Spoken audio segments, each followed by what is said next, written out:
Toda vez que nós abrimos esta Bíblia, as nossas Bíblias, nós entendemos que estamos diante do que Deus tem a dizer. Eu li um texto uma vez de um pastor muito conhecido para os que são acostumados aí, são pesquisadores de internet, de pastores e ministérios. Pastor já aposentado, recentemente aposentado, já de idade avançada, não tão avançada, mas um pouco.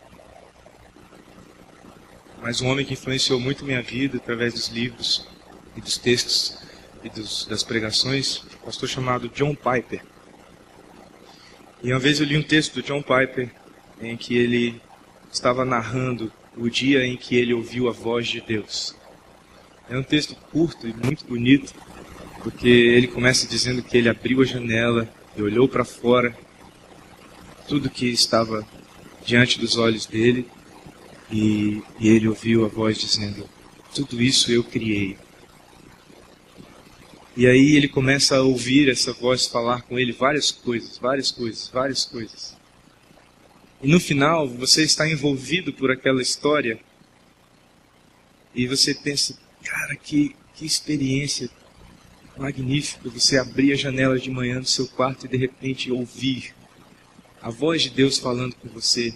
Eu criei essas coisas, eu fiz você, eu te amo, eu vim ao mundo por você, eu morri por você, eu ressuscitei para te dar esperança. E no final do texto, vou te contar logo o que diz no final do texto. Se você ler, não vai ter mais tanta surpresa. Você descobre que, na verdade, o John Piper estava sentado na varanda da sua casa, lendo a Bíblia. E ele termina o texto dizendo: toda vez que eu leio a Bíblia, eu estou ouvindo a voz de Deus. Eu creio assim. Eu não sei se você crê assim. E a maneira que você crê, eu respeito. Eu não estou aqui para empurrar em você uma coisa que você não quer receber. Mas eu estou aqui para dizer para você o que eu creio. E quem sabe o que eu creio faça algum sentido para você hoje. Sentido bastante, talvez, para você querer voltar e ouvir mais um pouco. Eu tenho um amigo, eu já o considero amigo, e ele frequenta o campus norte desta igreja. E apesar de nós já sermos amigos e nos falarmos pelo menos uma vez por semana, sempre que ele fala comigo, ele se apresenta. Ele tem essa mania de se apresentar. Ele sempre diz: bem, eu sou humanista, você sabe que eu sou humanista. Eu falo: eu sei. E ele fala: eu também sou anarquista, né? Você sabe que eu sou anarquista. Eu sei que você é anarquista. E também eu sou petista. E você sabe que eu sou petista. Eu sei que você é petista. E depois ele diz: e eu não concordo com nada do que você prega. Eu falei: eu sei também disso já. E ele fala: mas eu não paro de vir aqui nessa igreja porque eu gosto de ouvir o que você fala, apesar de não concordar. E eu digo para ele: continue vindo. Você não é obrigado a concordar. Eu espero que um dia você concorde, mas você não é obrigado a concordar.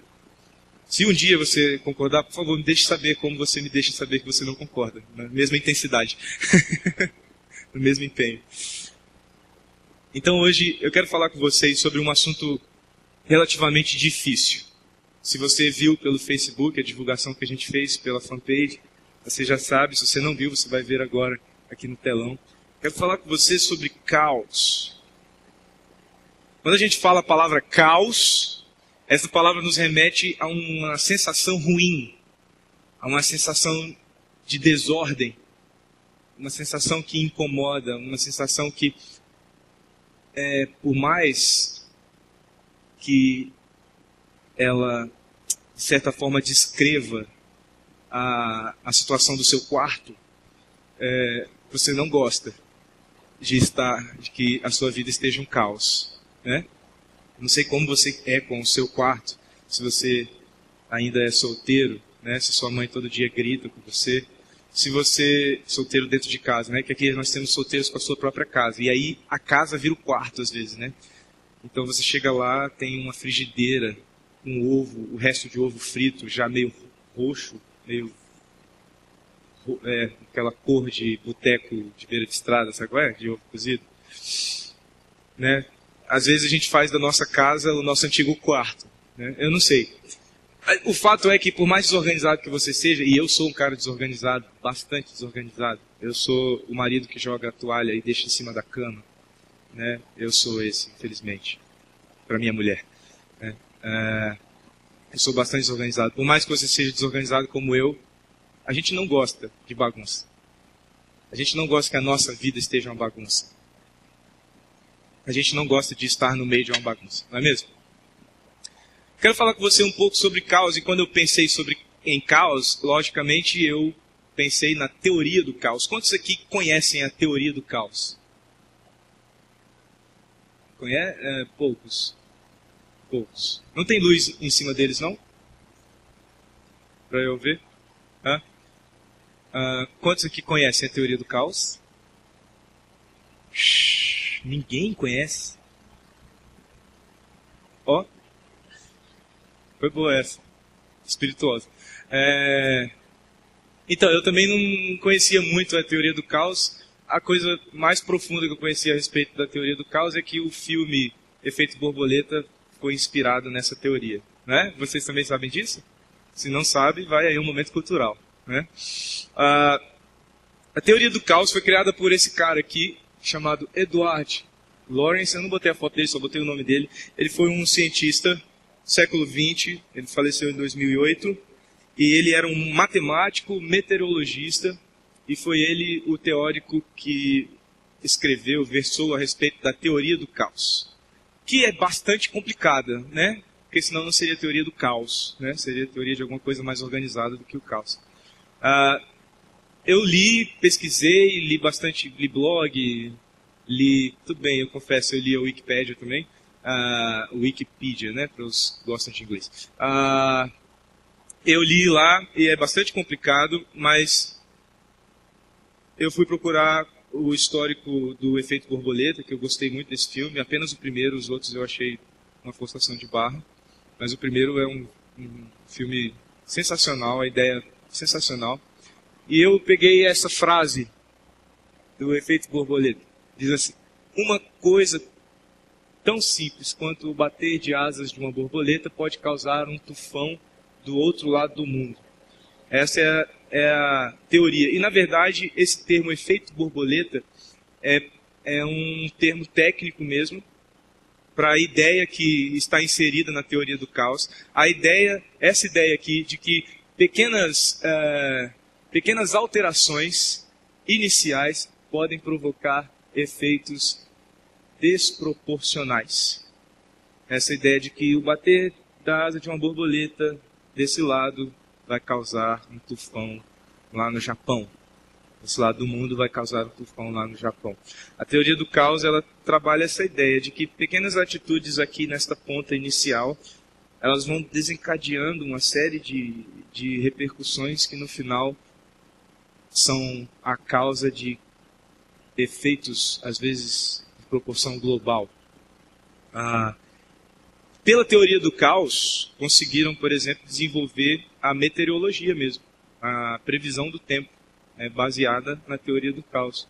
Há algumas previsões também econômicas a respeito de subida e descida de ações e essas coisas de investimentos, também hoje é baseada na teoria do caos. Obviamente que hoje eu não vou pregar para você, não vou dar uma palestra sobre teoria do caos, até porque eu acho que tem gente sentada aí muito mais capacitada do que eu para falar sobre isso. Mas eu quero que você entenda o contexto do que é caos.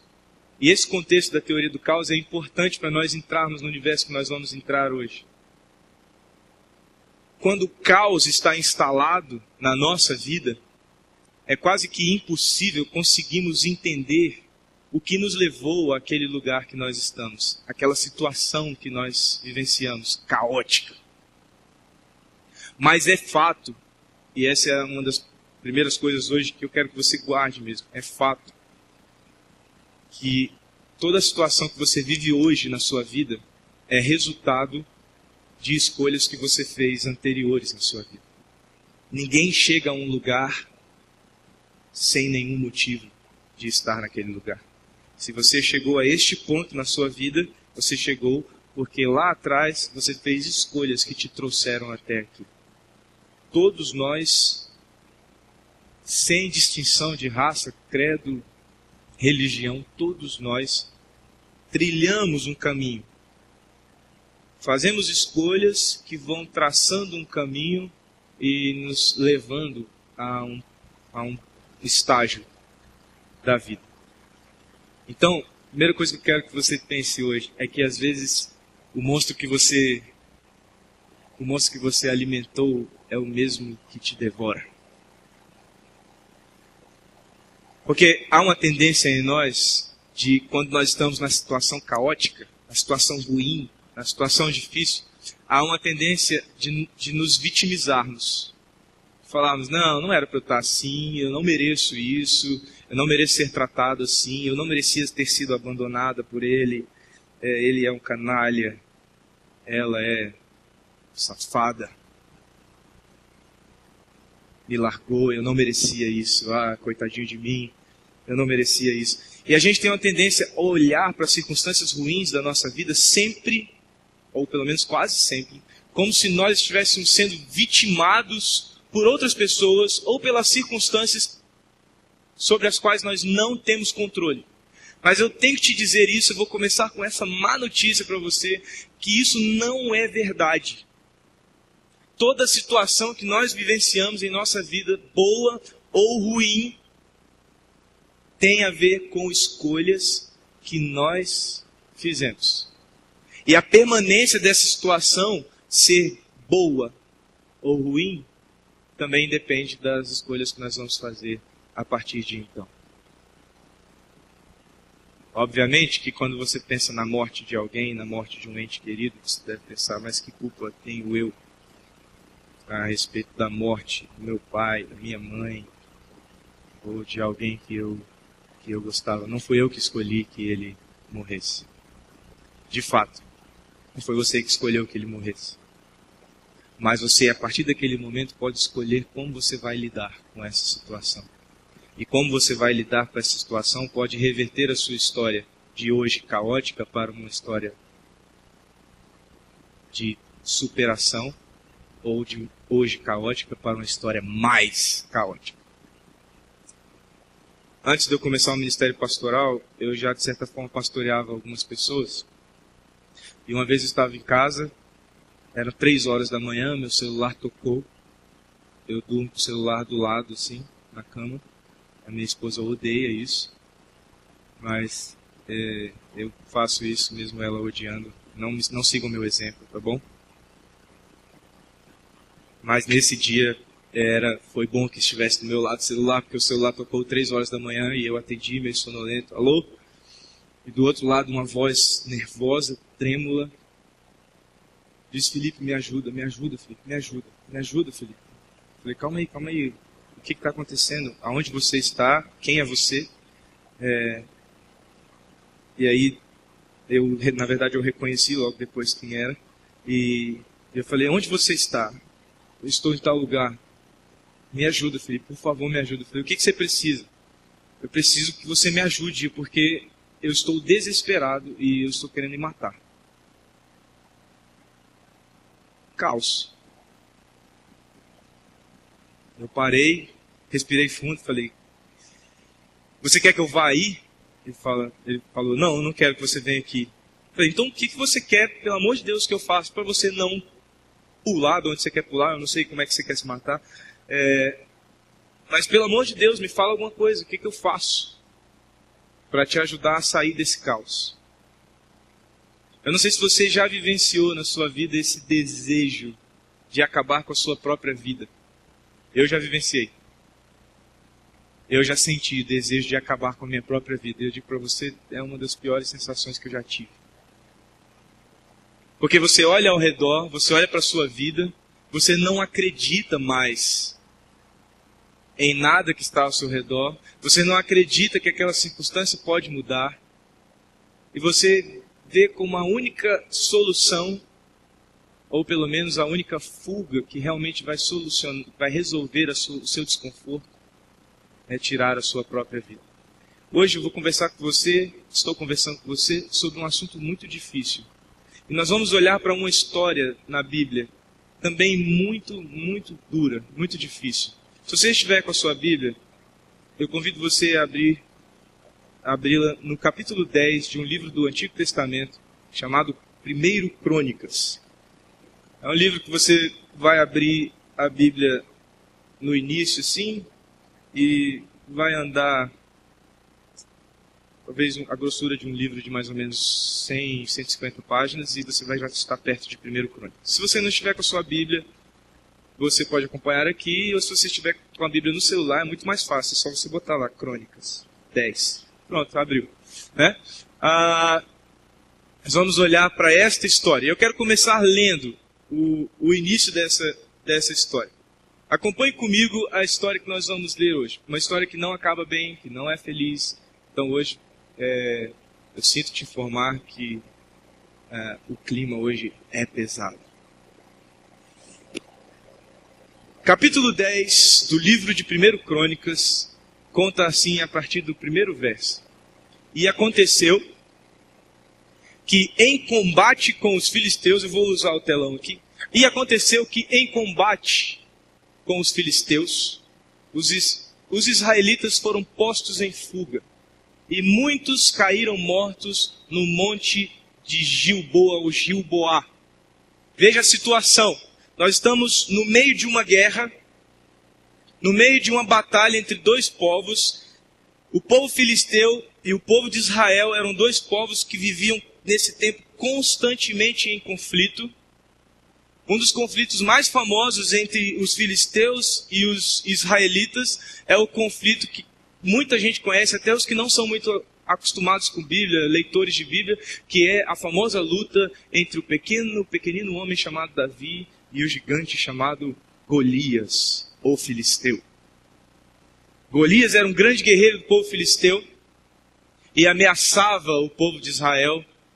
Todas as tardes ele ia lá e ameaçava, e o povo de Israel se encolhia, porque ele tinha mais ou menos 2,90 metros, e todo mundo que vinha para cima dele era tipo Anderson Silva, assim, entendeu? Ninguém dava conta. Tudo bem, foi um mau exemplo para esse tempo que estamos passando. Mas ele era bom. Sem piadas com ele, porque foi muito sério o que aconteceu com ele. Então os filisteus e os israelitas viviam muito em guerra. E nós estamos olhando para esta cena. Uma cena de guerra. E aconteceu que na guerra, em combate, o que aconteceu? Os filisteus começaram a vencer. Para quem não está acostumado, israelitas eram considerados o povo de Deus. O povo que vivia em nome de Deus. Então a situação era contrária. Você está torcendo para os israelitas. Você entendeu? Então a situação é ruim. O combate os israelitas estão perdendo. O povo de Deus estão perdendo. Muitos fugiram, muitos caíram mortos. Situação completamente caótica. Os filisteus, pode seguir. Os filisteus perseguiram Saul. Abre parênteses. Quem é Saul?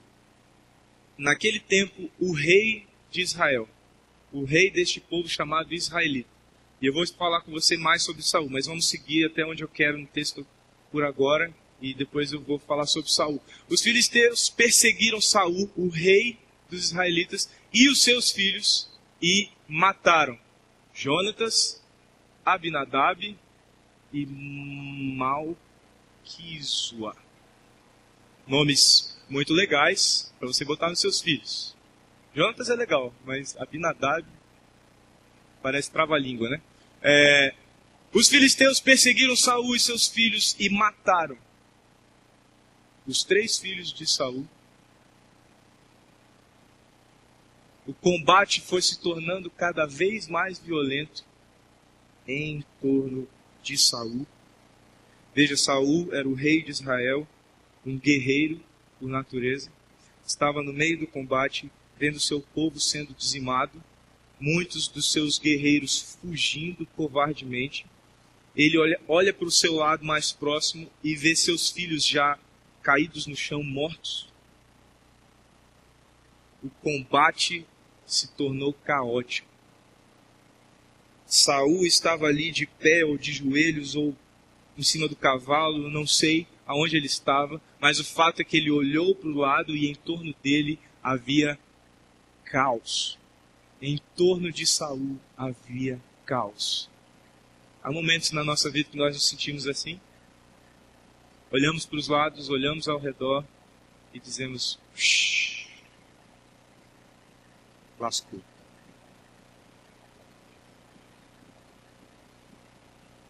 O que eu vou fazer agora?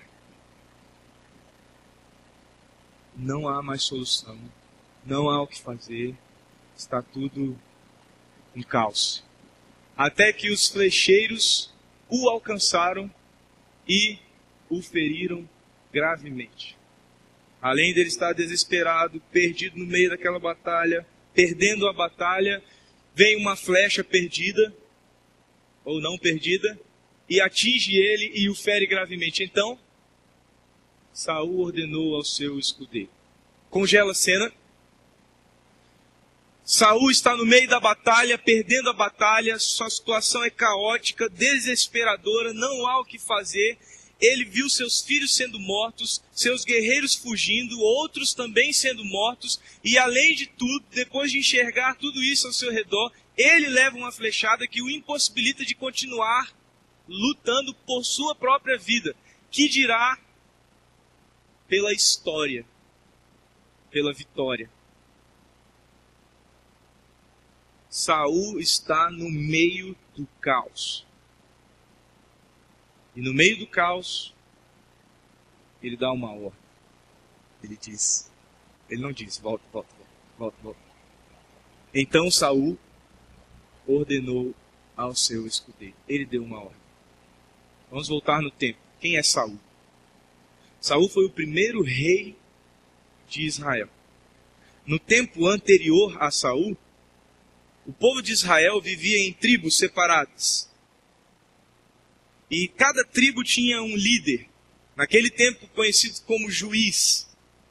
E esses juízes eram colocados no meio do povo para libertar o povo, às vezes, do cativeiro em que eles se encontravam em relação a outros povos. Uma tribo ia guerrear com outro povo, esse outro povo vencia, escravizava, e aí era necessário Deus levantar um juiz, e esse juiz era o libertador do seu povo, esse juiz liderava o povo contra aquele outro povo para se libertarem da escravidão. Foi assim com um famoso juiz chamado Gideão. Quem lê a Bíblia, quem é acostumado a vir na igreja, já ouviu falar de Gideão. Gideão foi um juiz. Seu povo estava oprimido, escravizado, e ele foi erguido no meio do seu povo como um guerreiro para libertar o seu povo daquela situação. O povo vivia assim, em várias tribos. E o que regia essas tribos, no sentido comum, era a lei de Deus e o profeta que Deus levantava para ensinar o povo os caminhos do Senhor. Até aquele tempo, o povo de Israel vivia debaixo de um regime chamado teocracia. O governo era de Deus. Eles entendiam que Deus tinha a sua palavra para conduzir o povo e Deus levantava um profeta que, traduzindo a palavra profeta, significa portador de Deus, portador da voz de Deus. Quando o profeta falava, entendia-se que era Deus falando com o povo. Mas o povo se cansa disso e pede um rei. E o rei que é escolhido é Saul. E já na primeira cena, em que Saul vai ser colocado diante do povo como rei, o profeta Samuel chega diante do povo e diz: o rei de vocês está escolhido. Ele é da tribo de Benjamim, que era a tribo de Saul. Do clã de... esqueci o nome do pai de Saul agora. Do clã do pai de Saul. E o rei de vocês é Saul. E aí todo mundo olha para o lado. Saul? Cadê Saul? Saul estava atrás das bagagens, assim, ó. Escondido. Porque ele estava fugindo da missão que Deus havia o encarregado. Mas aí quando ele é exposto, ele se levanta, e Saul era mais alto do que todos os homens de Israel. Ele era o mais alto de todos os homens de Israel. E o mais medroso também. Ele se levanta e então Samuel unge Saul rei. E a história de Saul como rei começa. Saul começa as primeiras batalhas. E Saul vence as primeiras batalhas. Mas aí a história dele mostra que depois que ele vence as primeiras batalhas, sabe o que ele faz? Sabe o que ele faz quando ele vence as primeiras batalhas? Ele levanta uma estátua dele mesmo e põe num lugar visível, para que as pessoas pudessem contemplar a sua imponência, o seu poder, a sua beleza. Na primeira guerra que Saul vai enfrentar, no povo de Israel era necessário que o profeta viesse antes da guerra e oferecesse um sacrifício a Deus, como um culto a Deus antes da guerra, e depois o povo de Israel tinha direito a enfrentar o outro povo com que ia guerrear.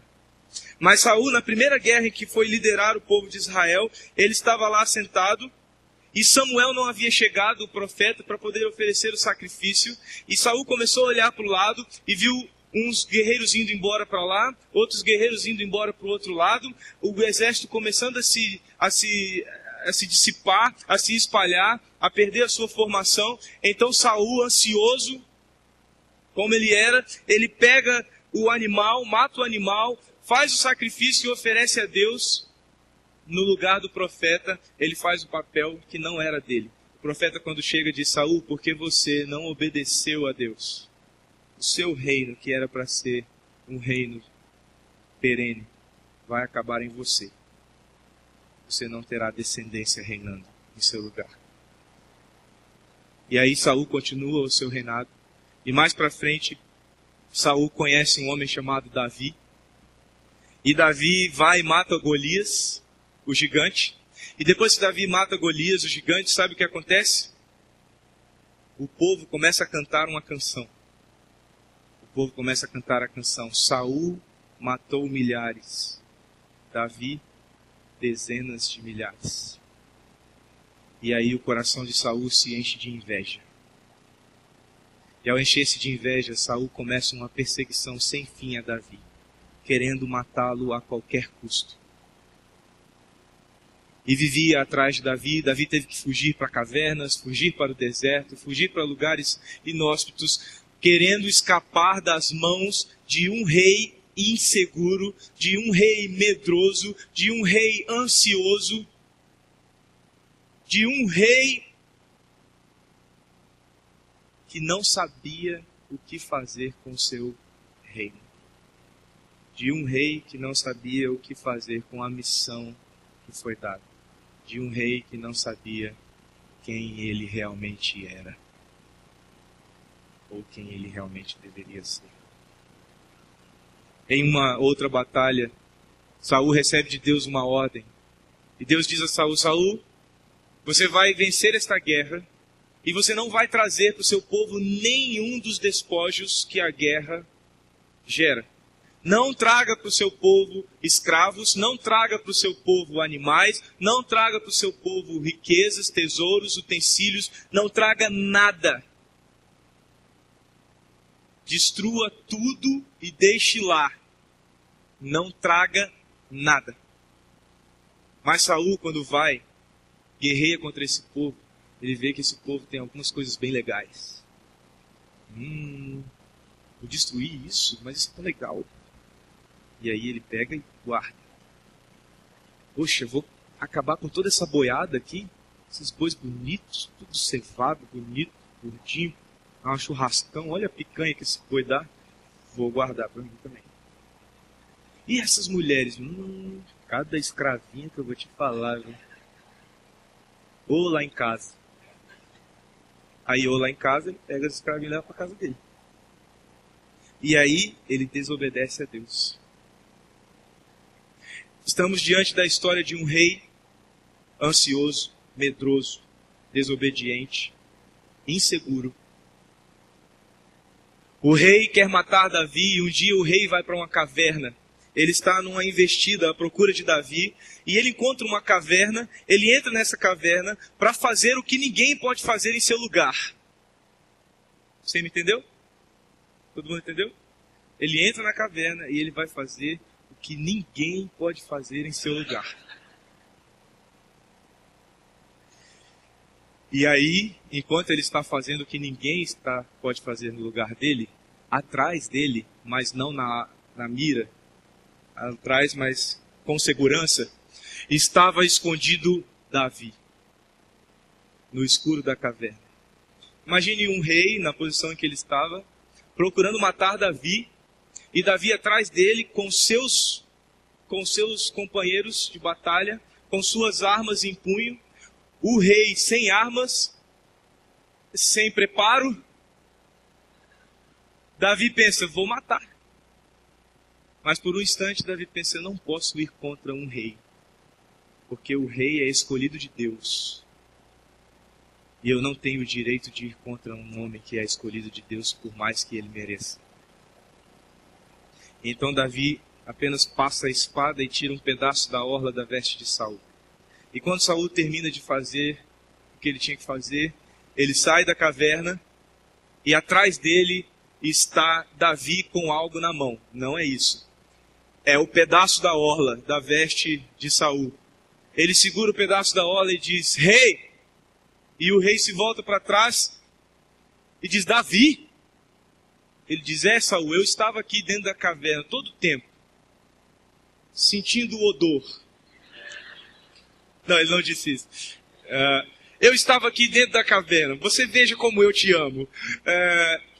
E eu poderia te matar, mas eu não te matei, eu apenas tirei um pedaço da orla das suas vestes, para que você soubesse que eu sou fiel a você. Então pare de me perseguir, pare de querer me matar. Que culpa tenho eu para que o rei queira me matar? Então Saul volta para Davi e diz, você está certo, Davi. Você não deve ser morto. Venha para o castelo. Venha viver comigo novamente. E aí algo acontece que Davi não vai. Davi decide continuar a sua caminhada. E mais para frente está lá Saul de novo, procurando matar Davi. Saul era um indivíduo que vivia altos e baixos. Certa vez ele fez uma promessa. Numa batalha, ele disse a Deus, meu exército não vai comer enquanto não vencer a guerra. Veja que inteligência.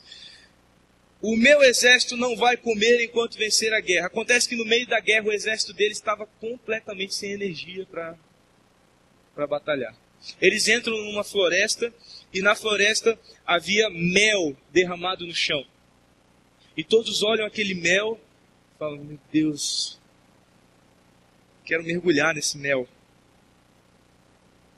E aí, mas eles pensam, não, o nosso rei fez uma promessa em nosso nome, nós não podemos comer. Então ficaram todos lá, moribundos, sentados, olhando para o mel olhando para eles, e eles não comeram. Mas o filho de Saul, Jonatas, que não tinha ouvido a promessa de seu pai, chega lá e com uma vara pega o mel e come o mel. Quando Saul descobre isso, que alguém havia comido, mesmo com a promessa dele a Deus, ele diz, vamos descobrir quem comeu. E mesmo que seja Jonatas morrerá. Um homem que por conta dos seus caprichos era capaz de colocar a vida do seu próprio filho em jogo. Jonatas não morre, sabe por quê? Porque o próprio exército do rei protege Jonatas e diz, rei, não mate seu filho. Não faça isso. Que promessa impensada foi essa? Não mate seu filho. E Jonatas sobrevive porque o exército defende Jonatas e não porque seu pai o defende. Nós estamos diante de um homem que viveu altos e baixos. Este homem, voltando agora para a cena em que nós estamos, está no meio de uma batalha, no meio de uma guerra, dentre todas as guerras que ele já batalhou, a última guerra, o último combate. Ele olhou para o lado, todos morreram, alguns fugiram. Ele está com uma flecha em algum lugar do seu corpo que o feriu e o incapacitou de continuar guerreando. Ele levanta sua voz e dá uma ordem. A ordem que Saul deu. Tire sua espada e mate-me. E mate-me com ela. Senão sofrerei a vergonha de cair nas mãos desses incircuncisos, desses que não são do meu povo. É isso que quer dizer incircunciso. Tire a sua espada, meu servo, e me mate, porque não há solução para o caos que se instalou ao meu redor. A única solução é acabar com a minha vida. E aí o que o servo disse? Mas o seu escudeiro estava apavorado e não quis fazê-lo. Saul então apanhou a sua própria espada e jogou-se sobre ela. Saul, no meio do caos, só enxergou uma solução: jogar-se por cima da sua espada e tirar sua própria vida. Quando o escudeiro viu que Saul estava morto, jogou-se também sobre sua espada e morreu. Dessa maneira, Saul e seus 3 filhos morreram. E assim, toda a descendência real. Saul olhou ao seu redor e viu caos. Saul olhou para dentro de si e viu caos. Quando o caos está ao nosso redor, mas dentro de nós não há caos, a história é completamente diferente. Mas quando o caos está ao nosso redor e dentro de nós, muitas e muitas vezes essa história se repete. Não com reis, mas com pessoas comuns como eu e você. Acontece que o caos ao nosso redor, nós não temos como controlar. Às vezes vamos passar por ele. Todos nós já passamos. E todos nós ainda vamos passar por algum momento que vamos olhar ao nosso redor e o que nós vamos ver é caos. Mas o caos dentro de nós, esse nós podemos controlar. O caos ao nosso redor nós não podemos mudar. Quando um tsunami invade um país, eu e você não podemos controlar. Quando um tufão rasga cidades e cidades, nós não podemos controlar. Quando nossos pais morrem em um acidente de trânsito, como uma família da nossa igreja viveu recentemente, a mãe ainda em estado gravíssimo no hospital, mas o pai já morto. É algo que eu e você não podemos controlar. É o caos ao nosso redor. Mas existe um caos que eu e você podemos escolher não experimentar, não viver, não sentir. É o caos dentro de nós. Saul era um homem em caos. Todo o tempo em caos. Medo de ser rei, depois orgulhoso por ser rei. Queria matar Davi um dia, no outro queria abraçar Davi. Num dia prometia juras de obediência e devoção a Deus, no outro desobedecia a Deus. Um homem inconstante, um homem em caos total. E quando ele se viu no maior caos da sua vida, num combate em que ele havia perdido seus filhos, no combate em que ele havia perdido seus companheiros, no combate em que ele estava quase perdendo sua vida por uma flecha. A única solução que ele viu foi: eu vou acabar com a minha vida, porque é só isso que me resta fazer. É só isso que me restou para realizar. Eu quero dar um salto nesse texto e ir para o final dele, versículo 13. O autor de Crônicas diz assim: Saul morreu por quê? Saul morreu por um motivo. Saul morreu porque foi infiel ao Senhor. Não guardou a palavra do Senhor. E chegou até a consultar uma vidente, uma médium, em busca de orientação. Pode voltar. Saul morreu porque a sua vida estava em caos. O seu coração estava em caos. Ele era um rei que devia ser exemplo para os seus súditos de fidelidade a Deus, mas ele era infiel. Ele era um rei que devia ensinar aos seus súditos a palavra de Deus, mas ele não guardava a palavra. Ele era um homem tão ansioso, tão desejoso de controlar sua própria vida com suas próprias mãos, que ele preferia consultar uma vidente a consultar o seu próprio Deus para saber qual era a vontade de Deus para a vida dele. Era um homem completamente incoerente com a vida que lhe foi proposta para viver. Vivia uma vida completamente inversa do que a vida que Deus propôs ele a viver. Pois a ele viveu. Não sei como você se encontra hoje.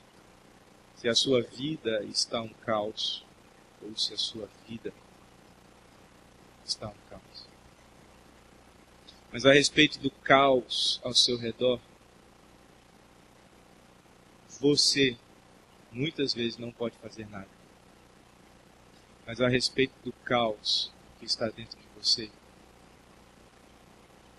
você sempre pode fazer alguma coisa.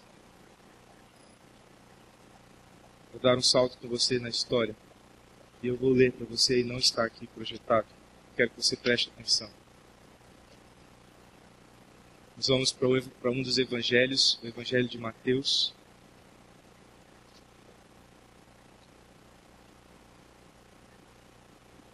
Capítulo 26. Enquanto Jesus ainda falava, Judas, um dos 12,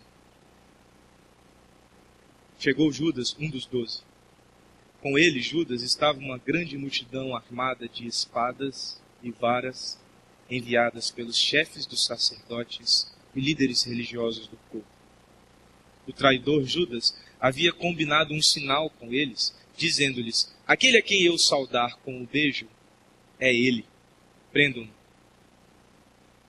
Dirigindo-se imediatamente a Jesus, Judas disse: salve, mestre, e o beijou.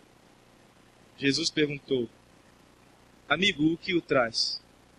Então os homens que estavam com Judas se aproximaram, agarraram Jesus e o prenderam. Um dos que estava com Jesus, estendendo a mão, puxou a espada e feriu o servo do sumo sacerdote, decepando-lhe a orelha. E então disse Jesus: Jesus está no meio do caos. Jesus estava prestes a ser levado por um grupo de soldados para a maior de todas as atrocidades que um ser humano pode fazer com outro ser humano. Jesus estava para ser encaminhado para o maior sofrimento da sua vida, a cruz do Calvário. E ao redor dele instalou-se um caos. Homens se degladiando, homens se empurrando. De um lado os soldados, do outro os discípulos. Um dos discípulos puxa uma espada e corta a orelha de um dos soldados. Um combate, uma guerra. Saul estava em um combate. Jesus está em um combate. Saul deu ordem. Saul dirigiu a palavra ao seu escudeiro e disse: mate-me. O escudeiro não o matou, então ele mesmo tirou sua vida.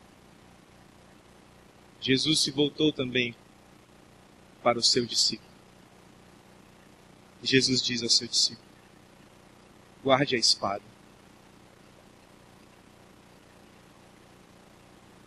Pois todos os que empunham a espada, pela espada morrerão. Guarde a espada. Alguns dizem que foi Pedro que fez isso. E eu vou crer assim hoje. Ele diz: Pedro, guarde a espada. Porque o caos que está em você, Pedro, vai te matar. Pedro, guarde a sua espada, porque o monstro que você está alimentando é o mesmo que vai te devorar. Pedro, guarde a sua espada. Você acha, Pedro? Olha o que Jesus diz. Você acha, Pedro, que eu não posso pedir a meu Pai e Ele não colocaria imediatamente à minha disposição mais de 12 legiões de anjos?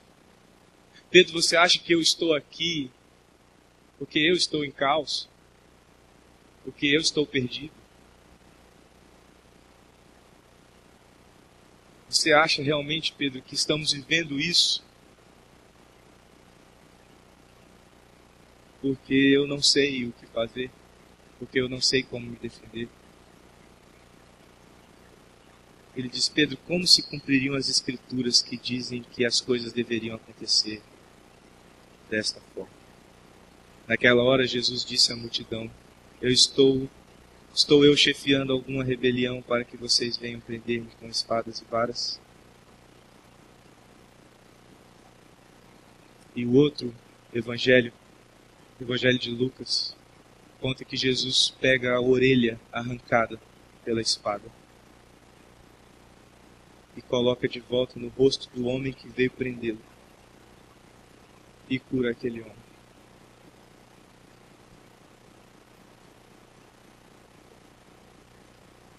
Sua vida pode estar um caos ao seu redor, mas a sua vida pode ser paz dentro de você. Basta simplesmente você crer em Jesus e experimentar o que só Ele pode dar. E mais, experimentar quem somente Ele é. A paz no meio do caos. Eu quero orar pelo Senhor.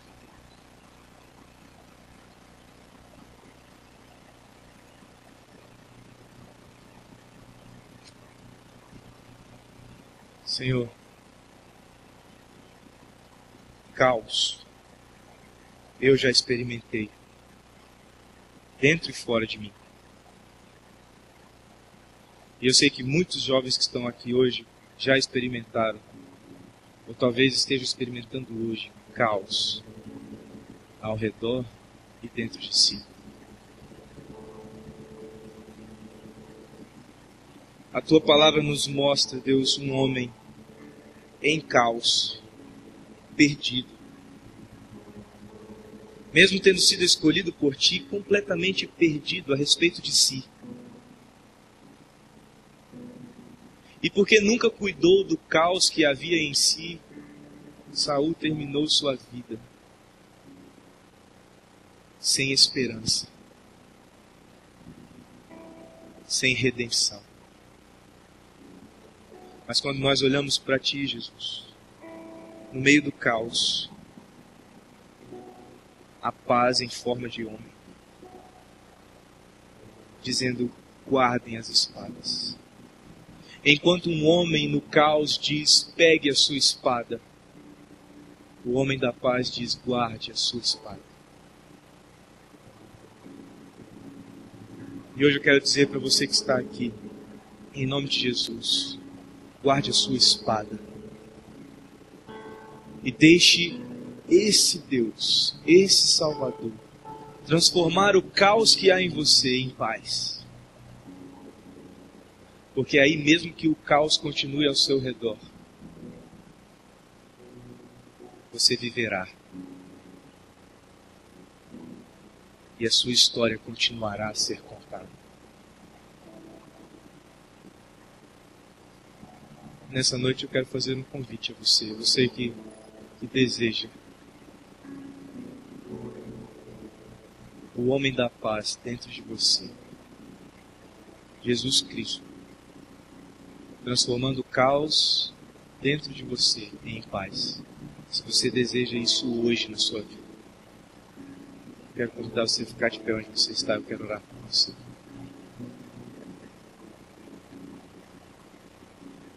Fique em pé onde você está. Eu quero orar por você. Você vai estar dizendo: eu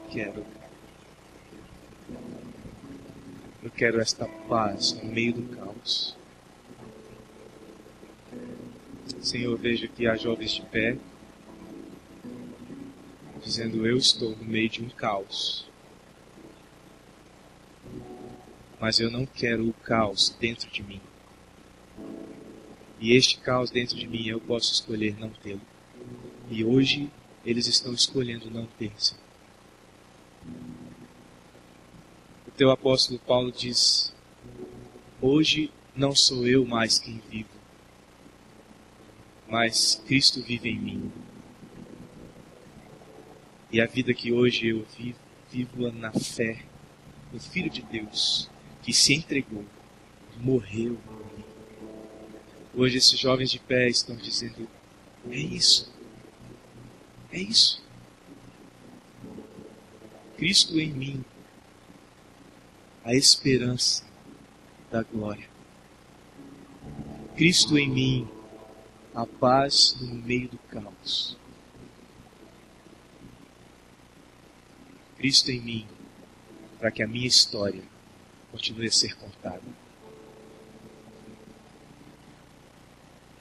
Senhor, concretiza isso na vida desses jovens. Realiza isso na vida deles.